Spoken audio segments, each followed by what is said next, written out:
रात के लगभग 1:30 रहे थे। आज शाम से ही मूसलाधार बारिश हो रही। नारायणपुर गांव के इकलौते डॉक्टर चंपक लाल साहब मरीजों को देखकर आज थोड़ी देर पहले ही घर लौटे थे। अकेले ही रहते, थोड़ा बहुत कुछ खा पीकर थके हारे आज के लिए बिस्तर पर लेट गए थे। इतनी रात को कौन आया है? दिन भर मरीज देखने से चंपक लाल डॉक्टर बहुत थक चुके थे। मन ही मन बहुत परेशान हो गए। जैसे वो दिन भर डॉक्टरी करने के बाद इतनी रात फिर घर भी चले आते हैं। ये लोग डॉक्टर हूं तो जैसे दिन में कुछ घंटे सोने का भी अधिकार नहीं। उधर दरवाजे पर धबके की आवाज बढ़ती ही जा रही थी। कौन? रुको, आ रहा हूं। नींद में उठकर दरवाजा खोल दिया। डॉक्टर ने दरवाजे के बाहर गांव के ही एक आदमी खड़ा था। तुम नरेश होना? इतनी रात को तुम अभी यहाँ क्या कर रहे हो? डॉक्टर साहब, क्या मैं पागल हो गया हूँ? डॉक्टर साहब, बिल्कुल पागल, दया कीजिए, बताइए मुझे। जवाब देने से पहले डॉक्टर ने नरेश की तरफ देखा। थपावट लेकिन रोमांच से भरा चेहरा, बारिश में भीगकर बिखरे बाल। क्या हुआ? बहुत डरे हुए लग रहे हो। जो भी हो, शांत हो जाओ, अंदर आकर बैठो। नरेश कमरे में आकर बैठा। चंपक लाल ने एक गिलास पानी दिया उसे। इसके बाद कुछ देर सिर्फ लगातार बारिश की आवाज के अलावा कुछ सुनाई नहीं दिया। डॉक्टर साहब नरेश को अच्छे से देखने लगे। वो बहुत रोमांचित हैं, इसमें कोई संदेह नहीं। थोड़ा संभल कर वो खुद ही अपनी कहानी सुनाएगा। कुछ देर बाद नरेश ने अपनी कहानी शुरू की। मैं एक मजदूर हूँ डॉक्टर साहब। उस गांव में खेतों में काम करता रहता हूँ। पास के गांव में मदन सेठ के घर से बुलावा आया था। आज वहां से काम खत्म करके निकलने में काफी रात हो गई। फिर जब इस गांव में आया, जंगल में चलते चलते अचानक तेज बारिश शुरू हो गई। इतनी जोर से बारिश होने लगी कि पैदल घर आना ही मुश्किल हो गया। कहीं थोड़ा सिर छुपाने की जगह मिल जाए, यह सोच ही रहा था, तभी गांव के आखिरी सिरे में वो पुराना घर दिखा मुझे। लेकिन हैरानी की बात क्या है जानते हैं? डॉक्टर, उस घर में तो कोई रहता नहीं है, लेकिन मैंने वहां तब एक लालटेन की रोशनी देखी। गांव के आखिर में जंगल के बीच वो पुराना घर, वहां तुम्हें इंसान कैसे दिखा? वहां आज तक कोई रहता है? सुना नहीं मैंने, जो रहते थे वो तो बहुत साल पहले ही मर गए हैं। वही तो डॉक्टर साहब, देखकर पहले तो बहुत हैरानी हुई, लेकिन तब बारिश में ज्यादा सोच विचार ना करके उस घर की ओर चला गया। कोई है ऊंची घर में? कोई है? कितनी डरावनी आवाज। दरवाजा खोलते ही एक आदमी दिखाई दिया। शरीर पर चदन थका, और क्या देखा, उस आदमी की आंखें कैसे डरावनी थीं और दूसरे हाथ आगे बढ़ाकर आ रहा था। इतना बोलकर जैसे कांप उठा नरेश। फिर बताते जाओ। उस आदमी के पीछे से एक औरत बाहर आके बोली, उन्हें दिखाई नहीं देता, आप बताइए यहाँ आप क्या चाहते हैं? मैं ये पास के गांव से आ रहा हूँ जी। इतनी तेज बारिश हो रही है, इस बारिश में तो घर नहीं जा सकता। अगर कृपा करके इस आंधी बारिश में मुझे थोड़ी देर रुकने के लिए जगह दे देते तो मैं धन्य हो जाता। ये बारिश थोड़ी रुकते ही मैं चला जाऊंगा यहाँ से।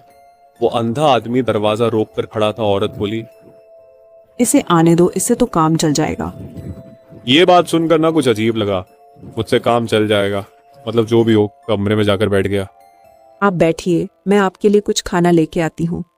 नहीं, वो सब कुछ नहीं चाहिए मुझे। कृपया करके आप थोड़ी देर रहने दीजिए, यही बहुत है और कुछ नहीं चाहिए। वो बोल के क्या होगा, बारिश रात के मेहमान है, आप ऐसे ही जाने दे सकते हैं क्या? फिर वो ऐसा बोल के दोनों बगल वाले कमरे में अंधेरे में कहीं चले गए। मैं अकेला बैठा रहा। बैठे बैठे जैसे आंख लग गई थी।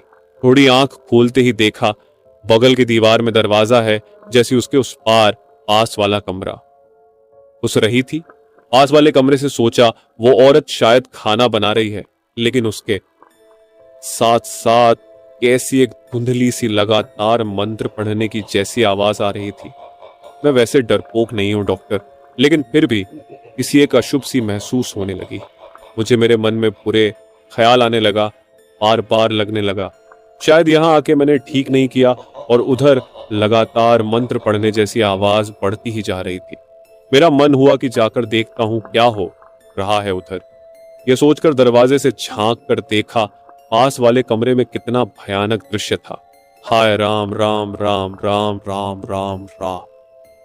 प्यारे क्या देख रहा है, खाएगा खाना खाएगा। नहीं नहीं नहीं, मैं कुछ नहीं खाऊंगा, मुझे जाने दीजिए, मैं यहाँ से जाना चाहता हूँ। जाएगा कहाँ जाएगा, यहाँ से कोई कहीं नहीं जा सकता, तू भी नहीं जाएगा। पीछे चलते चलते दीवार से मेरी पीठ तड़ा गई। डॉक्टर और वो दोनों मिलकर मेरी तरफ आते ही रहे और कहीं जाने का रास्ता नहीं था। मेरा उस आदमी ने अब अपने दोनों हाथों से गला दबा दिया। मेरा कितना ठंडा था वो, 2 हाथ और जोर से। फिर चारों तरफ अंधेरा छा गया मेरी आंखों के सामने। इतना बोलकर रुका। नरेश बाहर बारिश तब तक थोड़ी थम गई थी। घड़ी में रात के 2 बज गए। लालटेन की रोशनी भी थोड़ी धीमी हो गई थी। तब तक चंपक लाल साहब बोले, कहानी तो बहुत अच्छी है, फिर क्या हुआ? फिर वहां से निकलकर तुम ऐसे ही आ गए यहाँ इतनी दूर? मेरा विश्वास नहीं किया डॉक्टर साहब, तो आप भी मुझे पागल ही समझे। अगर यही है तो इसका जवाब क्या देंगे डॉक्टर? फिर थोड़ी देर बाद चंपक लाल बोले, क्या मतलब? कुछ समझ नहीं आया। नरेश ने अपना असली रूप दिखाया। चंपक लाल डॉक्टर घबरा गए, फिर बोले, नरेश, इसका मतलब तुम भी मर के भूत बन गए हो? हाँ डॉक्टर साहब, मैं भी भूत बन गया हूँ, लेकिन मेरी एक आखिरी ख्वाहिश पूरी ना हो पाई। किया है तुम्हारी आखिरी ख्वाहिश, बोलो, मैं तुम्हारी जरूर मदद करूंगा।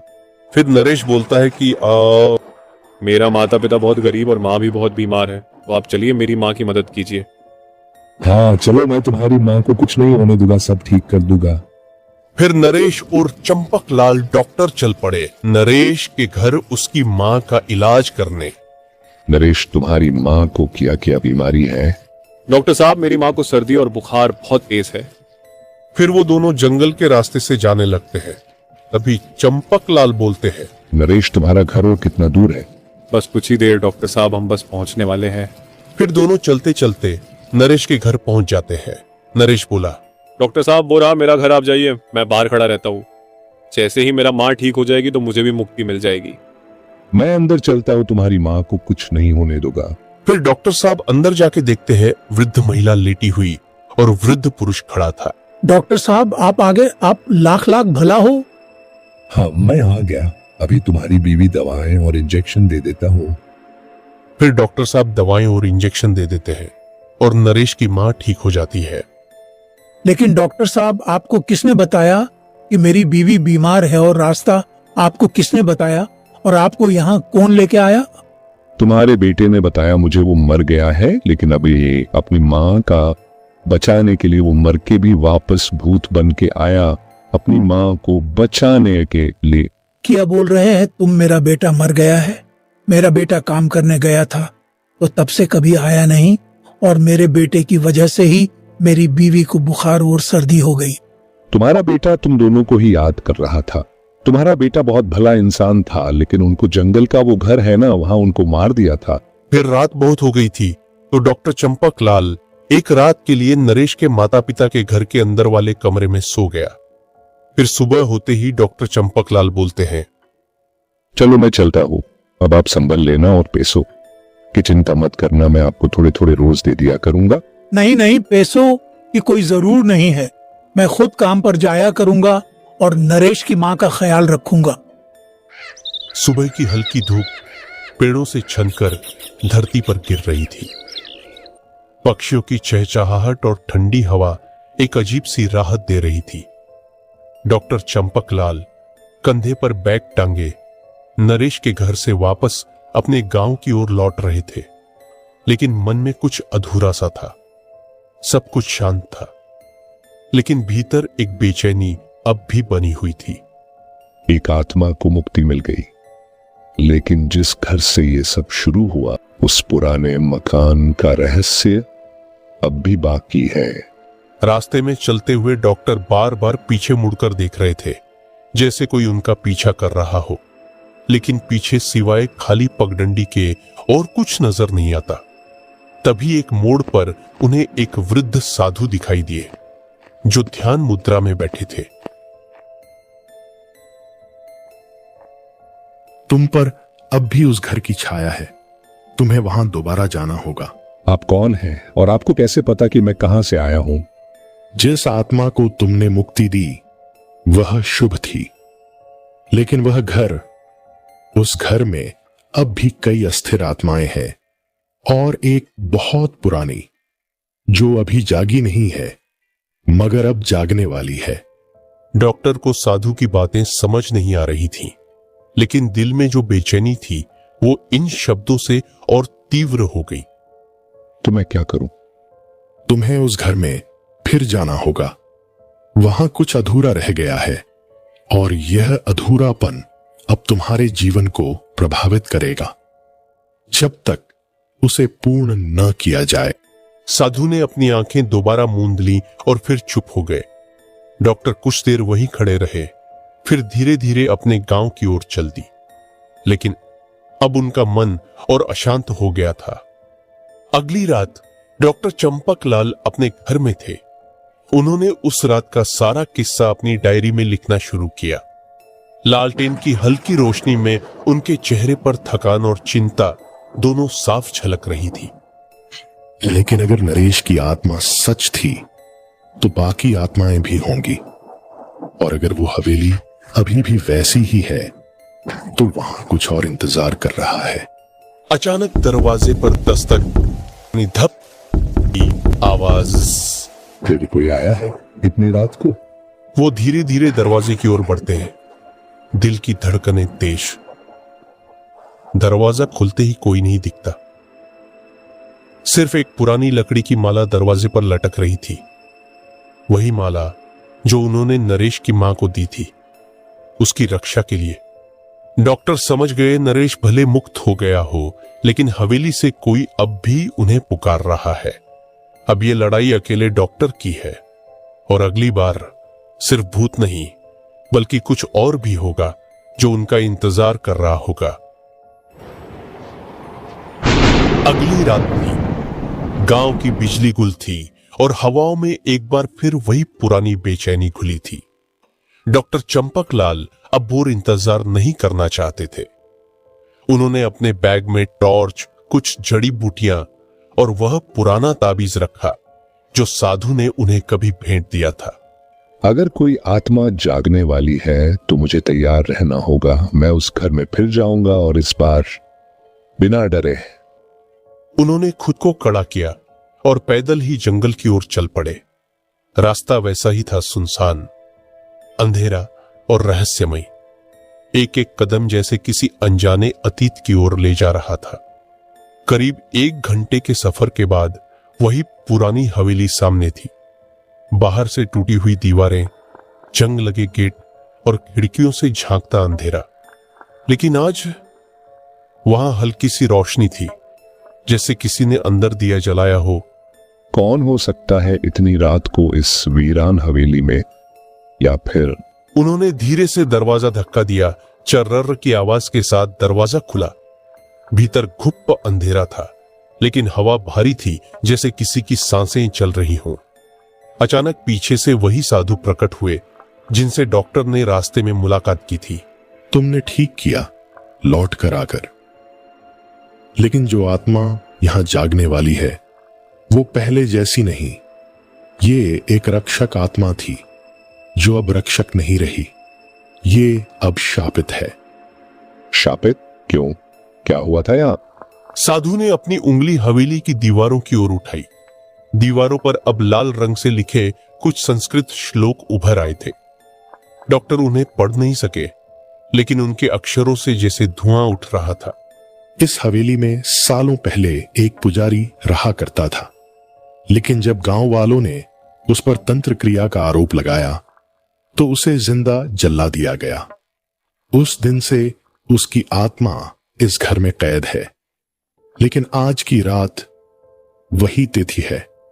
आज वो जागेगा और बदला लेगा। तभी एक जोर की हवा चली और हवेली का दरवाजा खुद ब खुद बंद हो गया। टॉर्च की रोशनी कांपने लगी और डॉक्टर चंपकलाल ने देखा हवेली की दीवारों से धुएं जैसी काली आकृति बाहर निकल रही थी। कौन आया है मेरे शांति भंग करने? मैं सिर्फ जानना चाहता हूं, आप क्या चाहते हैं? लेकिन जवाब देने की बजाय वो आकृति हवा में फैल गई। और एक कोने से पुराना फर्श चटकने लगा। वहां से एक पुरानी माला, राख और कुछ लकड़ी के टुकड़े बाहर आए, जैसे किसी को वहीं जलाया गया हो। अब समय नहीं बचा, या तो इसे शांति दो या ये पूरा गांव शापित होगा। डॉक्टर ने झट से अपना ताबीज निकाला, माला उस पर लपेटी और जड़ी बूटियां जलाकर धूप के रूप में हवा में छोड़ दी। कमरे में धुआं भर गया और फिर अचानक सन्नाटा। धुआं धीरे धीरे कम होने लगा। वह आकृति एक बूढ़े पुजारी का रूप ले चुकी थी, जो अब शांत आंखों से डॉक्टर को देख रहा था। मुझे जला दिया गया बिना दोष, अब बस शांति चाहिए। मैं वचन देता हूं, आपके लिए गांव में सच्ची प्रायश्चित पूजा करवाई जाएगी। आपकी आत्मा को मुक्ति मिलेगी। पुजारी की आंखों से एक बूंद अश्रु टपका और फिर वो आकृति हवा में समा गई। हवेली की दीवारें फिर वैसी ही शांत हो गई। तुमने आज एक शाप को रोका है, लेकिन याद रखना, जहां अतीत अधूरा हो वहां अंधकार कभी पूरी तरह खत्म नहीं होता।